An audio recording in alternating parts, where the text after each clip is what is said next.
Okay, after a discussion about the framework, now we will have the opportunity to tackle about the development of the mathematical competency.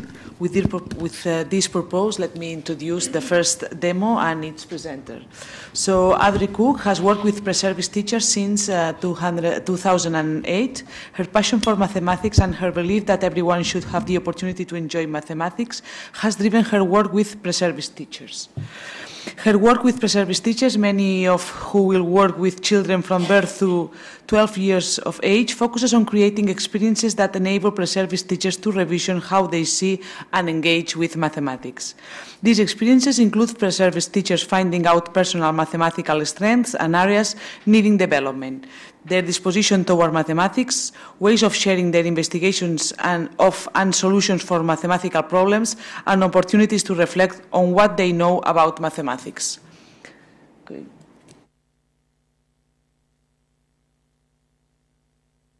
Speak very quickly. And when it's something I'm really passionate about, which is numeracy, it gets even worse.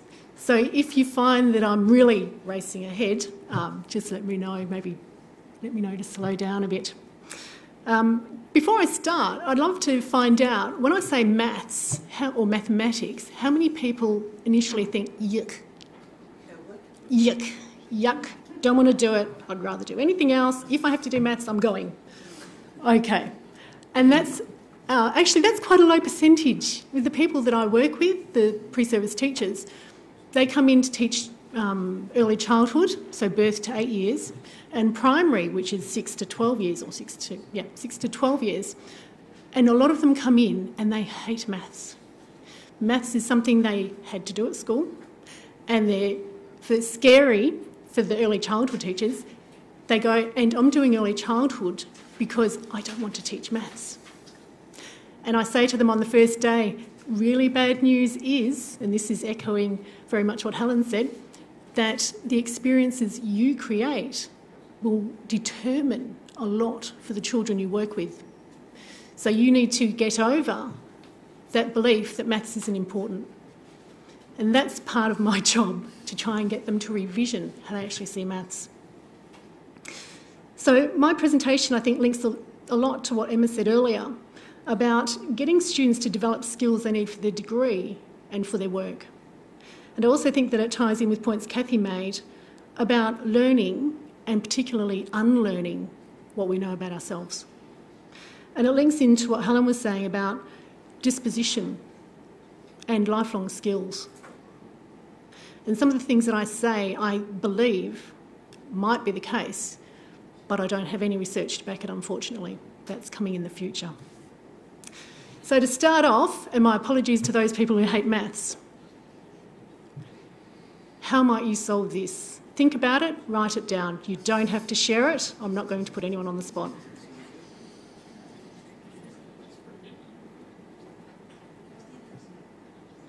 Okay, so everyone's got an idea of how they might solve it? Written down? Fantastic. We're going to come back to it right at the very end. Okay, so this is a presentation that's looking at numeracy. But to start off, we're going to look at why I focus on numeracy and why I think it's important. Then I'm actually going to take a step back and say, well, what is numeracy?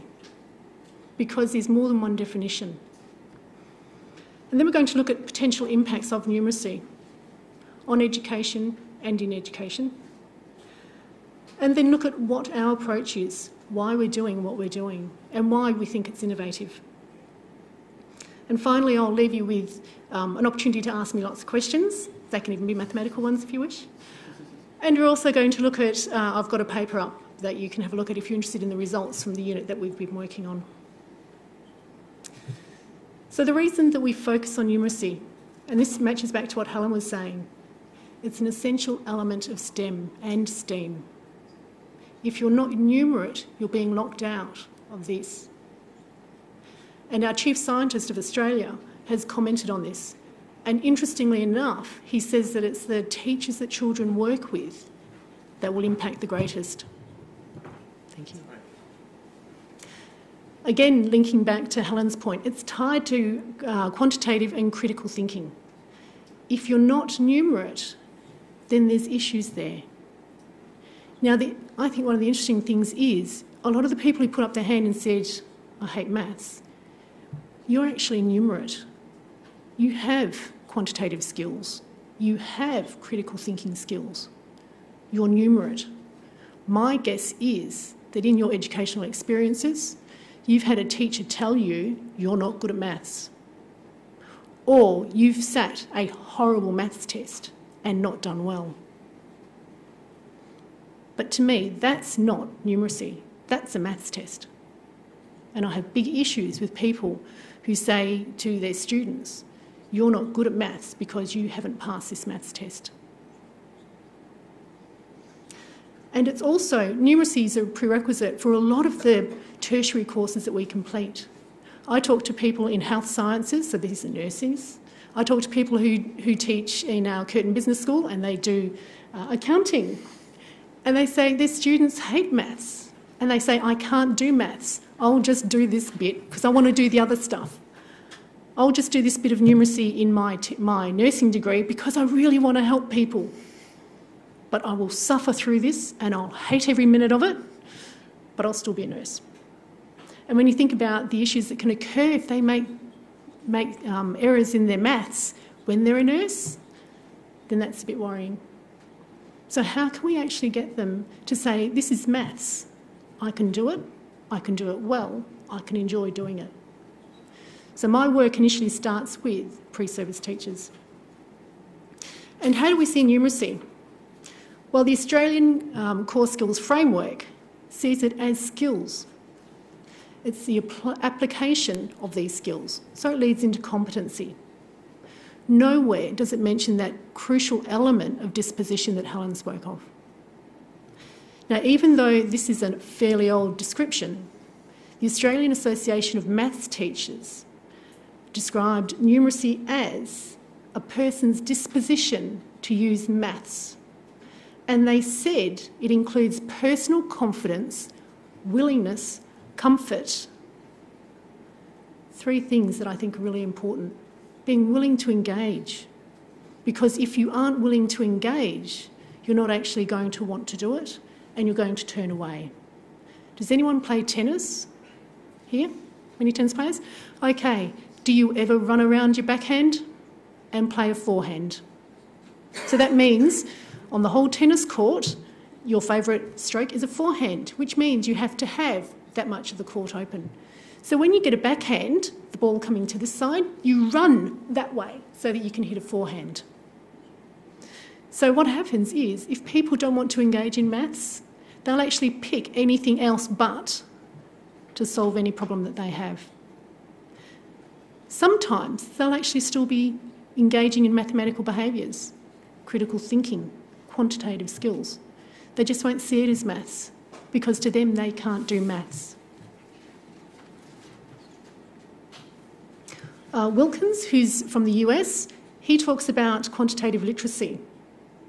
And the points that I like in his description are understanding the nature and historical development of maths, where it came from, what it's contributed, where it's going to, and of course, mathematical disposition. Again, that important element, being willing to use it. So what are the potential impacts of these definitions? Dotton says that if you have a skill, it doesn't mean you're actually going to use it, like running around your backhand. You need to be willing to use it, to have the inclination. Richard says that it's a link between the skills that are possessed and actually being willing to use them. And this is linked to what Dewey talks about when he says the desire to use knowledge. You can have it, but you may choose not to actually use it. And with our pre-service teachers, they don't have that choice.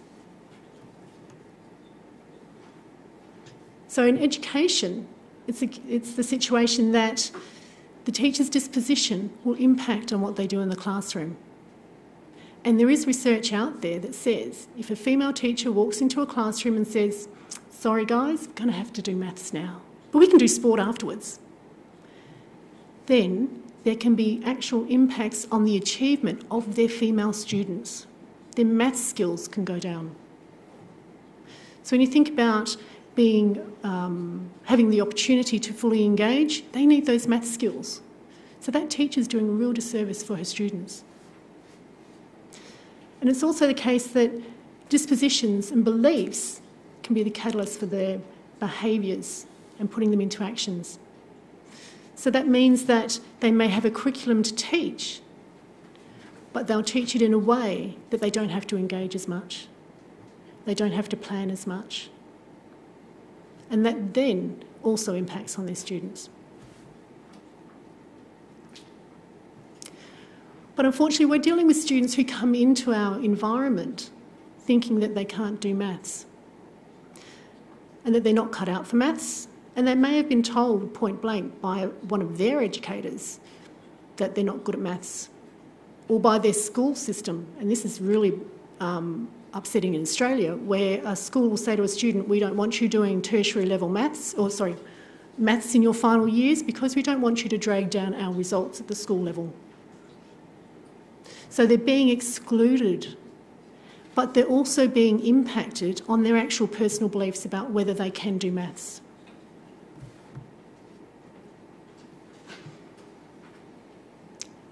But even though we have to get our students engaging in maths, the risk and the balance we have is to get them to engage in a way that doesn't make it worse. In Australia, in our pre-service teacher education, they're going to be sitting numeracy and literacy tests. How do we develop the numeracy of our pre-service teachers in a way that doesn't generate maths anxiety, further dislike, more an alienation? How do we do it in a way that gets them interested again and makes them believe, or not makes them believe, enables them to believe that they can be mathematicians? What do we do? How do we do that? We also have the issue where our pre-service teachers are in the position of learning maths and learning how to teach maths. And in education, there's the strong belief and knowledge that you have to have knowledge of content and knowledge of pedagogy and knowledge of how they fit together. If they don't have this, then that's going to impact on their teaching careers. It will impact on their capacity to have a job that they enjoy, to be able to do that job, and to risk them going out in their first year and being under so much stress because they don't know how to enable these three components that they don't enjoy it at all and they withdraw. Now I might need to get your assistance. Okay, Metier has a diagram, and they look at this cycle, and the cycle says experiences feed into your beliefs, which feed into your experiences. If they've always had negative experiences, then they'll have negative beliefs. And a lot of our students come to us with negative experiences. So how do we make positive beliefs? How do we make positive experiences? Another element is that students come in not knowing what they don't know, and that happens in everyday life. How do we get them to move from being ignorant of what they don't know to being aware of their knowledge, especially as they don't always know that what they do is maths? So we focus on three elements of numeracy: maths skills, maths competency, and disposition towards maths. And we've looked at disposition in terms of maths anxiety, attitudes towards maths, confidence with maths, and how they conceptualise maths. Do they see maths as an external set of rules and procedures that is an external knowledge that has to be transmitted, or do they see it as something that is flexible and creative and has choice? So we have several approaches that we've embedded into our course. The first one is thinking time problems. Second one is using what I know about activities. Another one is identifying where maths is, and actually it's everywhere. Also enabling students to recognise what they're good at, what they need to improve on, and also acquiring strategies to succeed. So our thinking time problems. These are Fermi-like problems. Often there's no maths, but there's a lot of maths involved. We create them this way to empower students to pick where they start, where they finish, and what maths they'll use. The second one is activities. what do they know about these areas of maths? And they write down what they know. And then we give them a range of resources. So these resources might be academic writings, and will include videos, will include how-to videos. Often we'll use resources such as Khan Academy. Will you have activities that children can use and they can experience them? And the really important element of that is that they often go back and revisit the skills that they didn't know, and they start to fill in the gaps that they might have in their knowledge. We identify where maths is, where it exists. Of course, it's in science. That's an easy connection to make. We link it to architecture, we link it to nature, music and beauty. Where does maths fit in with these elements? We also give them tools or strategies to look at what they're good at and what they need to improve. Now, as I said, they'll need to do a numeracy test. So we actually have a maths competency test that they can work on. But the test does not contribute to their mark in the unit. They also have tools that look at their attitudes, at their maths anxiety, at their confidence in specific areas of maths, and their conceptualisation of maths. Again, these tools don't feed into their marks. It's their reflection and their thinking about their results that actually creates their marks for the unit. So we use that as an incentive to get them to think about these tools and what they show them. We also give them opportunities to acquire strategies, to build flexibility, to enable creativity, to provide comfort. So what things am I good at and how can I use that to solve this problem? And to also generate connections. Okay, I solved a problem something like this last time. What did I do and can I use it again? So let's go back to our initial one. 25 times 12. Who'd like to tell me how they solved it? Excellent. 10 times 25 and 2 times 25. Okay, so what you did was partition the 12, and you said 12 is equal to 10 plus 2. Yep, and that's great because that's actually using what you're strong at. Everyone loves multiplying by 10. Please don't say I just move my decimal place when you multiply by 10 or I add a 0 to the end. That one, pet peeve, if you add a 0 to the end when you multiply by 10, what happens if you multiply 2.5 by 10? You end up with 2.50. So you actually move place value. Think about it in terms of ideas that generate and work across all sorts of situations. Another way to solve it. Yes? And did it work? Yeah. And I think that there are some strategies you use, and there's some great activities you can do with kids when you've given them strategies where they realise they're actually quicker using strategies than using a calculator. But that's calculating, it's not maths. I mean, we spend a lot of time teaching calculating, which gets in the way of learning maths. Well, it's calculating if you teach it in one way, but if you say, let's look at the different strategies you can use and how to evaluate which are the good strategies, you then take it beyond calculating to be critical thinking. So, for example, I can say 25 is a quarter of 100. And then if I divide 12 by 3, I know it's 100 times 3. Or I can say, I can double 25 and I can halve 12. So it then becomes 50 times 6. So I can use lots of different ways. I can be creative in how I approach that solution. I move beyond telling children there's only one way to solve it. There might be only one answer, but you can get there many ways. And that's what we need to work with our pre-service teachers. Maths, there's a lot of it out there. They're often very successful at working out the best way to get value for money when they go shopping. Do I buy one, get one free? Or do I buy one... do I buy as many items as I wish and get 25% off? Which is the best way to do it? And they can do that. They're numerate. They're using maths and competency in the real world, which is numeracy. But they've been told in the maths classroom that they can't do maths. Okay. Is there any question? Any more question? Just an observation.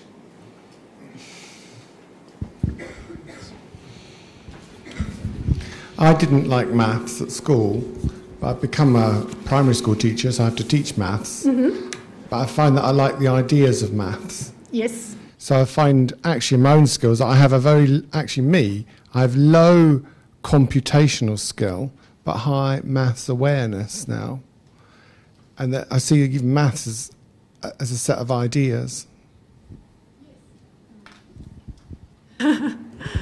And it is. Maths are all sorts of ideas. And I think that the idea that it's just computation is a very negative one. Maths links up to a lot of things. And we do a lot of activities with our students trying to generate that positive experience that then builds into the positive perceptions of themselves as mathematicians. Thank you.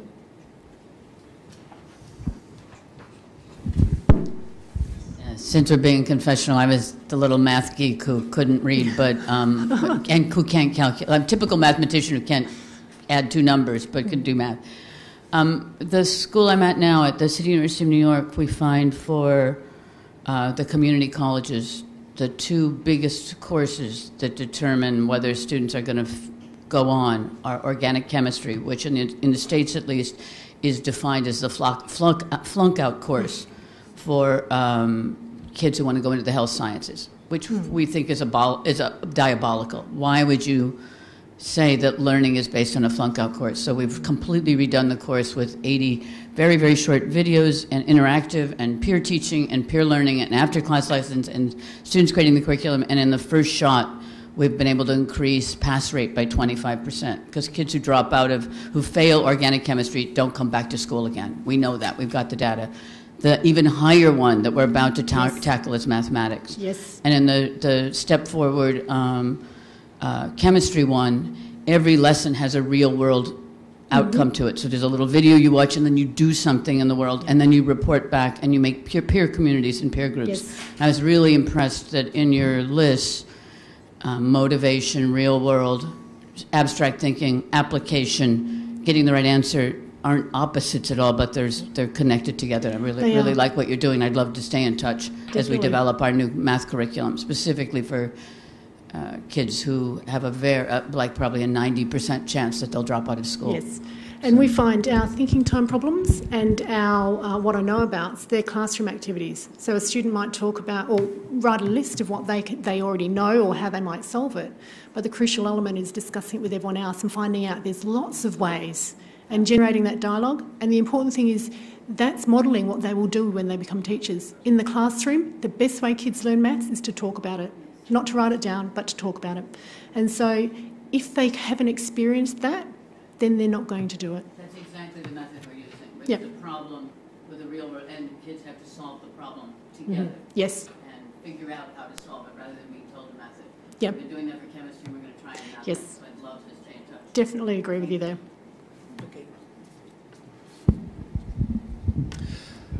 Thank you. In Alberta, Canada, we've been watching the math wars play out in the media, and there seems to be conflict between this idea that old math is all about efficiency and getting the answer, and that new math is fuzzy, and a whole bunch of granola-eating, hippie-loving teachers are just wanting the kids to like math, and whether they get the right answer or not doesn't matter, which of course is a caricature of what this is really about. But my comment is mostly about it's fascinating to see how people who went to school are being challenged with this new this way of thinking around. We actually want kids to understand math, not just be able to come up with the right answer.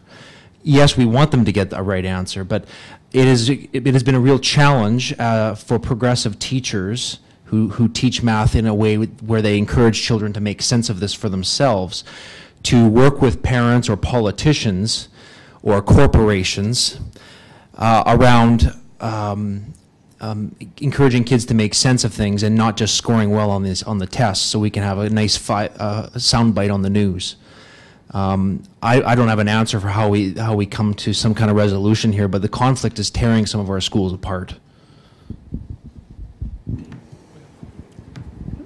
I can imagine that it would be. We also have that discussion, and every time I hear politicians and parents say we need to return to the 3 R's, which is what they say, which is reading, writing and arithmetic, I say you always should include spelling because you obviously can't.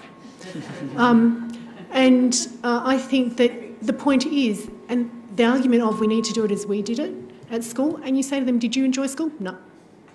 do you enjoy maths? No. And you want to put your children through the experience you had. And they go, well, I survived. And I said, but isn't it about more than surviving? It's about enjoying those hours you spend. It's almost like we say to the kids, it was bad enough for me, so it will be bad enough for you. Yeah, and that's horrible. Yeah, where's the humanity in that? Okay, 2 more questions.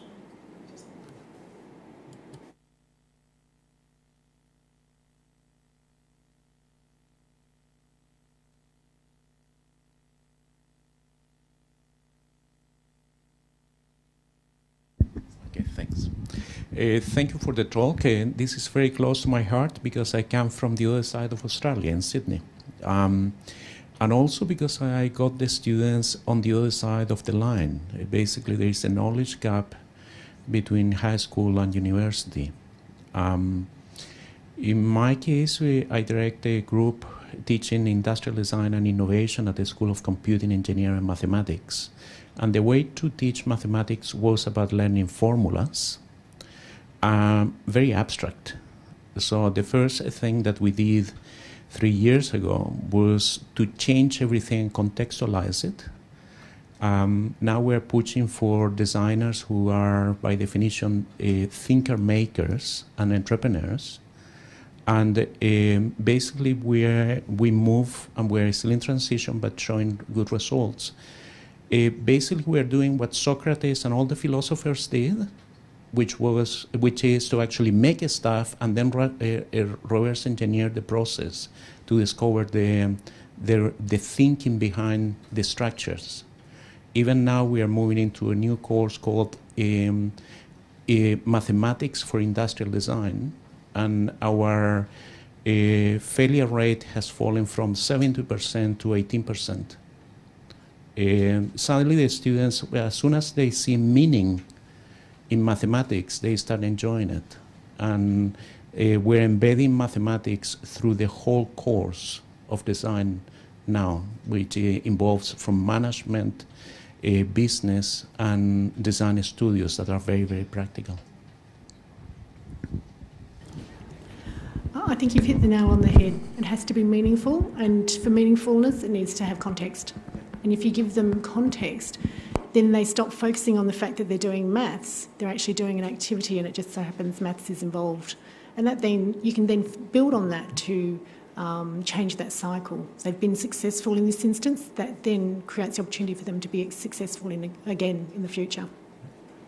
Thank you.